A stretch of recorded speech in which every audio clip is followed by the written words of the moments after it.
It's that time where I'm going to be taking the food that's in there out, and I wanted to show you what I do before I turn things off, just as a refresher. First, I record everything. So I'm going to record the time. It's 18:09.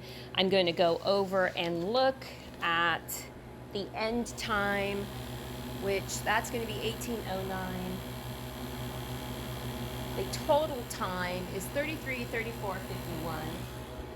So I write 33, 34, 57. I'll read that at some point. The temp and the humidity, it was in the 60s, and the humidity is 55% right now.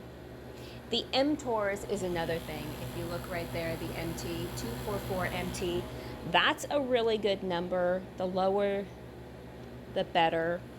And then I'm going to take them out and weigh them. And in order to do that, I just hit that leaf. I undo that. Then at this point, I'm going to take the food out. I'm going to weigh each item, each tray, and then I'm going to take them in the house and I'm going to set this up for a defrost. I'm going to choose no defrost, and I'll show you why. Now that I have all the trays out, I'm going to hit no defrost. It's going to shut itself down, but while it does that, I'm going to go under here. I have this little tiny fan I got off of Amazon, and I have it set up to where I can plug it in. I point the fan in so that it's blowing all of that cold air, bounces to the back and bounces out. It melts the ice so much faster. And then I turn it off from the back. So it is literally going to defrost on its own. It's going to drain into this bucket. I have it so that the hose doesn't go all the way to the bottom. It's just going to drain in. I've only had one load that came really close to overfilling the bucket, and that was just a ton of liquid. So this is going to be about 3 hours, and I'll come out here and I'll turn the trays so that they can drain and dry. And there you go, that's it.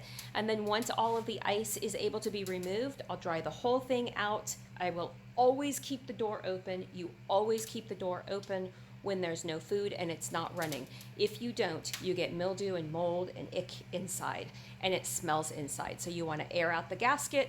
I'll eventually take this off. I'll dry everything around it to prevent the rust from going in, and dry it all out, clean it all out, and then I'll start my next load. I do that for every single load. One, because each load has a different smell, and two, because it's just better for the machine to start totally dry on the inside, and it's faster for your loads. There you go. Now you know what I know.